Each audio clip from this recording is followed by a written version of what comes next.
Hey folks, Dan GnarlyChicken Garage. I'm back in the shop. We got some bikes rolling in here for some pre-season attention. And this is one of them, 2016 350 XCF. I'm just about to start tearing into this. I'm going to give it a little cleaning. The airbox needs a little attention, so I'm going to go at that with some WD-40, little toothbrush action. Take it outside, give it a wash, and start tearing into the forks. We're going to do an oil change, fuel filter, because it's got 72 hours on it and I don't think it's been done. Change the racing stick, something a little more knobbly on the back here. Probably needs one of these drivey link chain wraparound thingies with some TP thingies on the back here. What else? Do air filter in, because that's probably due. I don't know. Might as well. And as usual, thanks for watching. Like, subscribe, comment, appreciate it. Talk to you later. I should get an electric toothbrush, really. It's a little better. Bath time. Friggin' crap in here. Oh.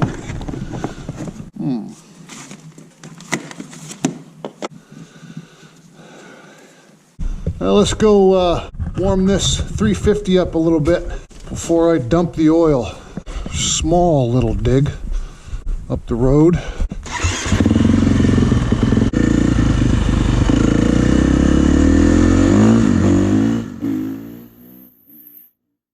Nope. All right, well, I guess it's road work only. That's a pretty good warm up.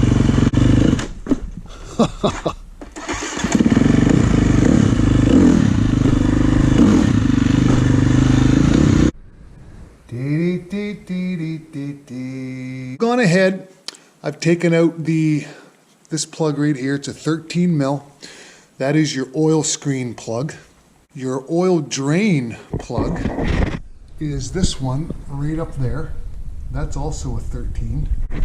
So I've gone ahead and drained the majority of the oil out of here, which looks to be just over a liter.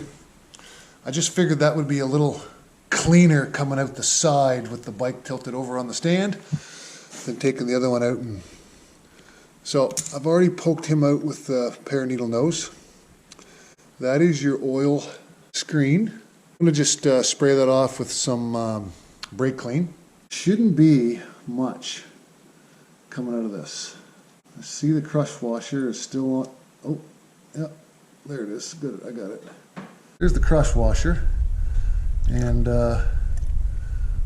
there's the magnetic thingamajigger. This worked really well. Put it on the side stand, drain this one first. It comes right out, very little oil spilled on the frame. And then the back one, secondly, look how small amounts coming out. As opposed to taking this guy off first. Your drain pan way over here, because it's just gonna whoosh, dart out like scalded Willie Nelson. Let that finish draining. Grab my 8 mil and a pair of pliers here somewhere. There they are. I'm gonna put you guys back here. Up here, can you see that? Okay. My wife just came in and told me I'm making a mess. Not gonna disagree with her. So I'm gonna take the oil filter out, pull those out. There she be. What do I do with my pliers? There they are.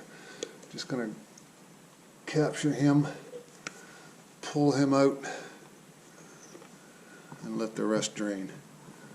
I just throw him right in there. Bloop. Give me a false reading, but that's all right. I got a pretty good idea how much to put back in here. Oh yeah, some of that's, look at that. That didn't quite work as I was expecting. So I'm just gonna let that continue draining. It's almost done now. I'm gonna clean this out a little bit. Fill her up full of oil. I'm going to measure this. It's 1.2, just over 1.2, and I think the reading is 1.27, close to 1.3. So we're pretty accurate there. Everything's taken out, cleaned up, sprayed with brake clean on the screen. A little bit of air. Cleaned up the cap here. That's all cleaned up. Make sure you take all your crap off your magnet for your drain plug. and your oil screen cap is cleaned up. There's the old. I'm going to put on brand new. Just so happened that I had spares from my KTM 500. So I always keep things in baggies. You never know when you're going to need them. Yeah, those will work just fine. Oil screen filters. They kind of go in at an angle. Don't try to push them in straight, and they'll just slide right in.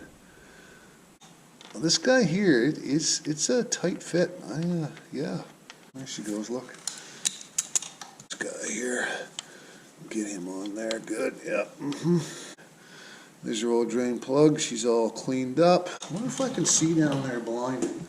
Probably not a good idea to do that. It's pretty dark in there, isn't it? Just get some threads started. Torque on this. Don't even ask me. All I know is that you do not want to over tighten these. They just got to be snug. Boink. There. Same with this guy here. It's good right there. Hey, how's it going? All right, let's put these guys back in. Dan, don't forget this doesn't have a oil filter in here. I think I won't forget. I think I'll be all right. Okay. The oil was pretty decent, so I'm thinking this guy keeps up with his oil pretty good. Oh, look, I spilled some. I was doing so good. Dummy. And I'm going to say that's probably going to be pretty good. Plug him back up, and that's your oil change. KTM 250. I believe it's the same for 12 on up to 16. So that's the oil and oil filter change on this 2014 XCF 350. I believe earlier I said it was a 16, but 12 to 16s should all be the same. Next up, oh, before I forget, I have not put a oil filter in there yet. Some of you guys will probably notice that. I'm still waiting for that to come, hopefully tonight. So I'll just tip this over on its side, plop in that, run it up, circulate it, and should be good to go. Next video, Chicken and I are going to take off these 4CS forks. We're going to do an oil change, put in some lighter oil, hopefully discover he was having such a harsh ride. And when I drove the bike, I could see why. So we're going to do that up next. So thanks for watching, everyone. Continue to subscribe and keep the comments coming.